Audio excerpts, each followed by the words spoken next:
तर मुलांनो, आता आपल्याला सुरू करायचं आहे गणित 9व्या वर्गाचा गणित भाग 2चा पहिला धडा, ज्याचं नाव आहे भूमितीतील मूलभूत संबोध. भूमितीतील मूलभूत संबोध. तर या धड्यामध्ये आपण बिंदू, रेषा व प्रतल यांच्याबद्दल बघणार आहे. बिंदूचे निर्देशक व अंतर, दरम्यानता, सशर्त विधाने, सिद्धता या सर्व बाबी आपण या पाठामध्ये या धड्यामध्ये शिकून घेण्याचा प्रयत्न आपण करणार आहे. तर बघूया हा भूमितीतील मूलभूत संबोध जो पाठ आहे तो पुढे आपल्याला काय सांगतो आहे. पान क्रमांक 1 वर आपण आलेलो आहे. सर्वात पहिले मुलांनो ही गोष्ट लक्षात घ्यायची आहे. पान क्रमांक 1 वरती आपल्याला बघायचं आहे शेजारील चित्र ओळखले का? हे बघा, हे चित्र आपल्याला लक्षात घ्यायचं आहे. हे चित्र आपल्याला लक्षात आलं का मुलांनो? हे इजिप्तमधील पिरॅमिडचे हे चित्र आहे. इसवी सन पूर्व 3000 या काळात एवढ्या प्रचंड रचना पूर्वीच्या लोकांनी कशा केल्या असतील? स्थापत्यशास्त्र आणि भूमिती या क्षेत्रांमध्ये विकास झाल्याखेरीज अशा रचना होऊ शकत नाही. म्हणजे अशा प्रकारच्या ज्या रचना आहेत त्या अतिशय एक प्रकारे असंभव या रचना आहेत. भूमिती या नावावरूनच त्या शास्त्राचा उगम समजतो. भू म्हणजे जमीन आणि मिती म्हणजे मापन. याचा अर्थ असा होतो की जमिनीचे मोजमापन आपण त्या काळापासून करत आलेलो आहे. यावरून जमीन मोजण्याच्या गरजेतून हा विषय निर्माण झाला असावा. म्हणजे असा अंदाज बांधण्यात येत असतो की भूमिती म्हणजे जमीन आपल्याला कुठल्याही प्रकारचे वेगवेगळ्या प्रकारचे निर्माण कार्य जुन्या काळातही लोक करत असतील आणि त्या ठिकाणी जमीन मोजण्याची गरज पडली असेल. त्यामुळे हे जे शास्त्र, हे जे भूमिती आपण आज शिकत आहे ते त्याच्यामुळे या जो विषय आहे या विषयाचा जन्म झाला असावा असा अंदाज जो आहे तो बांधण्यात येत आहे. अनेक देशात भूमितीचा विकास वेगवेगळ्या काळात व वेगवेगळ्या रचनांसाठी झाला. थेल्स हा आद्य ग्रीक गणितज्ञ इजिप्तमध्ये गेला होता. तेव्हा त्याने पिरॅमिडची सावली मोजून व समरूप त्रिकोणांचे गुणधर्म वापरून पिरॅमिडची उंची ठरवली अशी कथा आहे. पायथागोरस हा थेल्सचा विद्यार्थी होता असेही सांगितले जाते. आपण पायथागोरसचा प्रमेय जो आहे तो आपण आधी बघितलेला मित्रांनो. तर पायथागोरस हे जे गणितज्ञ होते हे थेल्स नावाच्या ग्रीक गणितज्ञाचे विद्यार्थी होते असं आपल्याला या ठिकाणी सांगण्यात आलेलं आहे. प्राचीन भारतीयांना देखील भूमिती या विषयाचे सखोल ज्ञान होते. वैदिक काळात भारतीय लोक यज्ञकुंडाची रचना करण्यासाठी भूमितीय गुणधर्मांचा उपयोग करत होते. यज्ञकुंडाचं निर्माण करायसाठी भूमिती हा जो विषय आहे त्याचा भूमिती विषय आहे त्या विषयातील जे गुणधर्म आहे ते वापरले जात होते असं सांगितलेलं आहे. दोरीच्या सहाय्याने मापन कसे करावे व विविध आकार कसे तयार करावेत याचा उल्लेख शुल्वसूत्रात आढळतो. नंतरच्या काळात आर्यभट, वराहमिहिर, ब्रह्मगुप्त, भास्कराचार्य इत्यादी गणिततज्ञांनी या विषयात मोलाची भर जी आहे ती पाडलेली आहे. तर मुलांनो, आता आपल्याला बघायचं आहे भूमितीतील मूलभूत संबोध. त्यामध्ये आपल्याला दिलेला आहे बिंदू, रेषा व प्रतल. त्याला आपण पॉइंट, लाईन किंवा प्लेन असे सुद्धा म्हणत असतो. ज्याप्रमाणे आपण संख्यांची व्याख्या करत नाही त्याप्रमाणे बिंदू, रेषा व प्रतल यांच्या व्याख्या केल्या जात नाहीत. तर एक बिंदू म्हणजे काय हे आपल्याला माहिती आहे मित्रांनो. रेषा म्हणजे काय हेही माहिती आहे आणि प्रतल म्हणजे काय हेही आपण शिकलेलो आहे. तर यांच्या व्याख्या केल्या जात नाहीत. भूमितीतील हे काही मूलभूत संबोध आहे. रेषा व प्रतल हे बिंदूंचे संच आहेत. रेषा म्हणजेच सरळ रेषा असते. रेषा म्हणजे काय असते मुलांनो? सरळ रेषा आहे.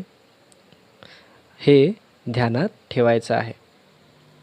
तर मुलांनो, आता आपण पान क्रमांक 2 वरती आलेलो आहे. पान क्रमांक 2 वरती आपल्याला बिंदूंचे निर्देशक व अंतर हे बघायचं आहे. आपल्याला दिलेलं आहे खालील संख्या रेषा पहा.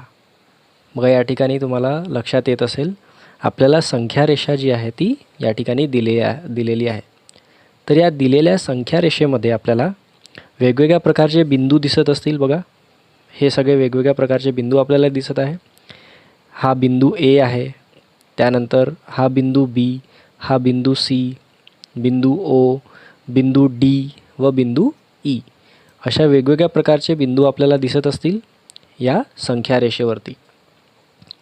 तर या संख्या रेषेमध्ये -5, बघा, -5, हा 0, 1, 2, 3 हे सर्व त्या बिंदूंचे काय आहेत मुलांनो? ते त्यांचे निर्देशांक आहेत. म्हणजे डी हा जो बिंदू आहे, या बिंदूचा निर्देशांक आहे 1. त्यानंतर ई हा जो बिंदू आहे, या बिंदूचा निर्देशांक आहे 3. अशा प्रकारे विविध प्रकारचे बिंदू व त्यांचे निर्देशांक या ठिकाणी आपल्याला पाहायला मिळत आहे. येथे डी हा बिंदू रेषेवरील 1 ही संख्या दाखवतो. मग या ठिकाणी आपण बघू शकतो की जो डी बिंदू आहे, या ठिकाणी कोणती संख्या दाखवत आहे? डी बिंदू संख्या 1 दाखवत आहे. त्यानंतर म्हणजेच ए ही संख्या बिंदू डी चा काय आहे? निर्देशक आहे. हे तुम्हाला आत्ताच मी सांगितले. जो 1 जो आहे ही संख्या बिंदू म्हणजे पॉईंट डी सुद्धा आपण याला म्हणू शकतो.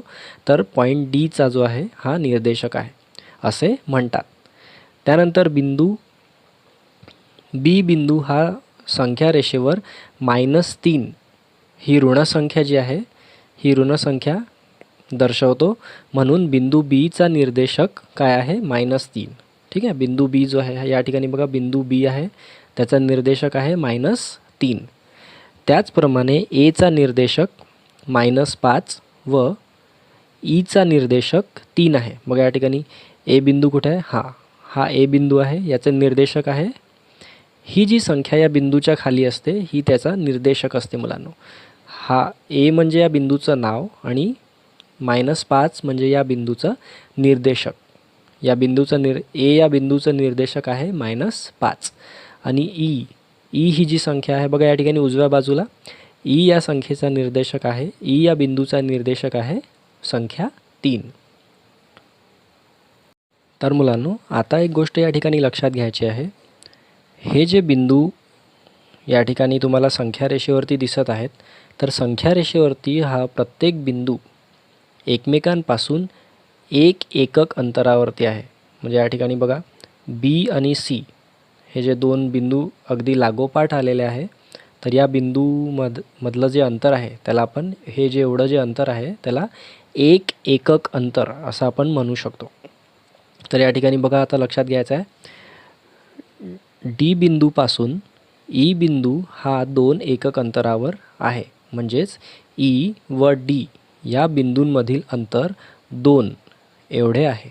बघा, या ठिकाणी डी आणि ई हे जे 2 बिंदू आहेत त्यांच्यामध्ये बघा, इथपासून इथपर्यंत 1 एकक आणि या इथपासून इथपर्यंत दुसरा एकक. अशा प्रकारे डी आणि ई हे जे 2 बिंदू आहेत, या 2 बिंदूंमध्ये आपल्याला 2 एकक अंतर आहे एवढं लक्षात येते, असं लक्षात येत आहे. येथे एकके मोजून आपण 2 बिंदूंमधील अंतर काढू शकतो. या संख्या रेषेवरील ए व बी बिंदू ए आणि बी, आता बघा ए आणि बी हे जे 2 बिंदू आहे, तर ए आणि बी या 2 बिंदूमधलं अंतरसुद्धा किती आहे? 2 आहे. बघा, या ठिकाणी लक्षपूर्वक बघायचा मित्रांनो. ए हा जो बिंदू आहे आणि बघा बी हा जो बिंदू आहे, मी तुम्हाला आधीच सांगितलं होतं की हे जे 2 बिंदू आहेत त्यांच्या मधातलं अंतर जे आहे ते 1 एकक असतं. तर इथपासून इथपर्यंत 1 एकक आणि या बिंदूपासून बिंदू बी पर्यंत दुसरा एकक. अशा प्रकारे ए पासून बी बिंदूपर्यंत 2 एकक अंतर एवढं अंतर ए आणि बी बिंदूमध्ये या ठिकाणी आपण पाहू शकतो. आता बिंदूंच्या निर्देशकांचा उपयोग करून अंतर कसे काढायचे हे आपण पाहू. म्हणजे आता हे वेगवेगळ्या प्रकारचे हे जे बिंदू एचा निर्देशक -5 आहे, बिंदू बीचा निर्देशक -3 आहे, या ठिकाणी बिंदू ओचा निर्देशक 2, 0 आहे. अशा प्रकारे हे जे निर्देशक आहे, तर निर्देशकांचा वापर करून आपण काय करू शकतो, 2 बिंदूंमधील अंतर आपण काढू शकतो. म्हणजे या ठिकाणी बघा, जर मला बिंदू ए व बिंदू बी हे जे 2 बिंदू आहेत, या बिंदूंचं जर अंतर मला काढायचं असेल, तर हे अंतर काढण्यासाठी मी काय करेल, मी यांचे जे निर्देशक आहे म्हणजे -5 आणि -3 हे जे निर्देशक आहेत, या निर्देशकांचा वापर मी आता या ठिकाणी करणार आहे. 2 बिंदूंमधील अंतर काढणे म्हणजेच त्या बिंदूंच्या निर्देशकांपैकी मोठ्या निर्देशकातून लहान निर्देशक वजा करणे. ही गोष्ट बघा अतिशय सरळ आणि सोप्या भाषेमध्ये आपल्याला दिलेली आहे मित्रांनो. लक्षात घ्यायचा प्रयत्न करा. 2 बिंदूमधील अंतर काढणे. जे 2 बिंदू असतात त्या 2 बिंदूंमधलं अंतर काढणे म्हणजे नक्की काय आहे म्हटलेलं आहे, त्या निर्देशकातून मोठ्या निर्देशकातून लहान निर्देशक आपल्याला काय करायचं आहे, वजा करायचा आहे. तर बघूया या ठिकाणी डी बिंदूचा निर्देशक 1 आहे, ईचा निर्देशक 3 आहे. आता बघा डीचा निर्देशक काय आहे, 1 आणि ई हा जो बिंदू आहे, ई बिंदूचा निर्देशक तुम्हाला संख्या रेषेवरती दिसतच असेल. ई बिंदूचा निर्देशक जो आहे तो 3 आहे. आता या ठिकाणी बघा 3 जे आहे, 3 ही मोठी संख्या आहे, त्यामुळे आपण काय करू, आपल्याला माहिती आहे की 3 जी आहे ती मोठी संख्या आहे. तर आपण काय करू, बिंदू ई व डी मधील अंतर, हे जे 2 बिंदू ई आणि बिंदू डी आहे त्यांच्यामधलं अंतर काढायसाठी आपण मोठ्या संख्येमधून लहान संख्या या ठिकाणी वजा करू. म्हणजे 3 मधून आपण 1 वजा केले तर आपल्याला उत्तर मिळालं 2. अशा प्रकारे आपण सांगू शकतो की बिंदू ई व बिंदू डी या 2 बिंदूंमधलं अंतर आहे 2 एकक.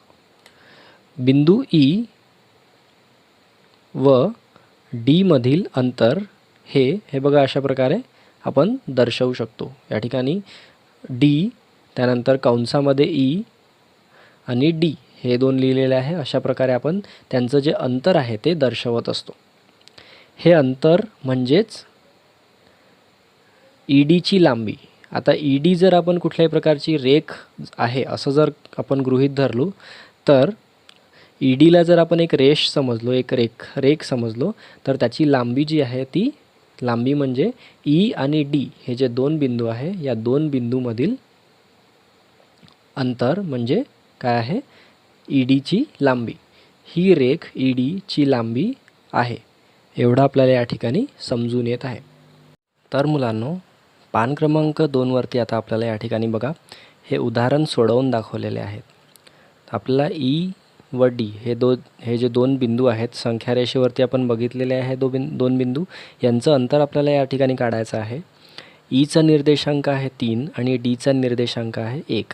3 या ठिकाणी मोठी संख्या असल्यामुळे 3 मधून आपण या ठिकाणी 1 वजा केले तर आपलं उत्तर आलं आहे 2. तर या ठिकाणी ई डी ई डीला जर आपण एक रेष गृहीत धरलेलं असेल, तर ई डी या रेषेची लांबी असेल 2 एकक.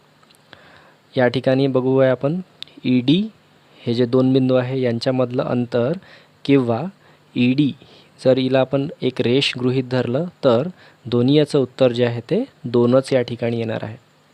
त्यानंतर ई डी असो किंवा डी ई असो, कशाही प्रकारे जर आपण यांना घेतो आहे तरी यातलं अंतर जे आहे ते 2 एककच असणार आहे. त्यानंतर बिंदू डी आणि बिंदू सी आणि बिंदू डी या दोन्ही बिंदूमधील आपल्याला या ठिकाणी आता अंतर शोधून काढायचं आहे. तर या ठिकाणी बघा बिंदू सी जो आहे, तर बिंदू सीचा निर्देशांक आहे -2. बिंदू सीचा निर्देशांक आहे -2 आणि बिंदू डीचा निर्देशांक आहे 1. आपण संख्या रेषेवरती यांचे निर्देशांक बघू शकतो पान क्रमांक 2 वरती. तर या ठिकाणी बघा -2 ही जी ऋणसंख्या आहे ती लहान असल्यामुळे आपण 1 मधून -2 जे आहे ते वजा करणार आहे. या ठिकाणी आता बघा मायनस मायनस 2 ऋण संख्येचे जे चिन्ह असतात, 2 ऋण चिन्ह मिळून एक धनसंख्या म्हणजे बेरीज होत असते. मायनस मायनस या ठिकाणी प्लस झालेला आहे. 1 अधिक 2 म्हणजे 3.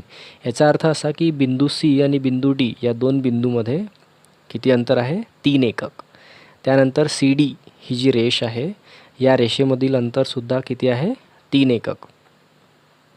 डी सी सुद्धा, डी सी हे जे दोन बिंदू असतील यांचंसुद्धा अंतर राहणार आहे 3 एकक. त्यानंतर आपल्याला बिंदू ए व बिंदू बी यांचं अंतर जे आहे ते काढायचं आहे. एचा निर्देशक आहे -5 आणि बीचा निर्देशक आहे -3. तर या ठिकाणी बघा -3 आणि -5 ह्या दोन्हीही काय आहेत मुलांनो? या दोन्हीही ऋणसंख्या आहे आणि ऋणसंख्येमध्ये कधीही लहान संख्या जी असते ती नेहमी मोठी धरल्या जाते. म्हणजे -3 ही संख्या -5 पेक्षा मोठी आहे असं या ठिकाणी आपल्याला समजायचं आहे, कारण या दोघांच्याही समोर मायनसचं चिन्ह आहे म्हणून. या ठिकाणी बघा -3 ही संख्या मोठी असल्यामुळे आता आपल्याला ए आणि बी या ठिकाणी यांचं अंतर काढण्यासाठी आपण काय करू? -3 मधून या ठिकाणी -5 जे आहे ते वजा करतो आहे. 2 मायनसचे जे चिन्ह आहे ते मिळून एक प्लसचं चिन्ह, अधिकचं चिन्ह तयार होत असतं. -3 अधिक 5 याचं उत्तर आलेलं आहे 2. वरील सर्व उदाहरणात दिसून येते की 2 भिन्न बिंदूमधील अंतर ही धनसंख्याच असते. कुठल्याही 2 बिंदूमधील जे अंतर असतं ते धनसंख्या प्लसमध्येच असतं. अंतर कधीही मायनसमध्ये आपण काढू शकत नाही. तसेच पी क्यू, जर पी आणि क्यू जर एकच बिंदू असतील, पी आणि क्यू जर दोन्हीही एकच बिंदू असेल तर त्या दोघांचंही अंतर जे असतं ते 0 आहे, कारण ते एकच बिंदू आहे, त्यांच्यामध्ये कुठलाही अंतर नाही आहे, हे आपल्याला लक्षात घ्यायचं आहे. अशा प्रकारे पान क्रमांक 2 वरील सर्व बाबी आपण समजून घेतलेल्या आहेत.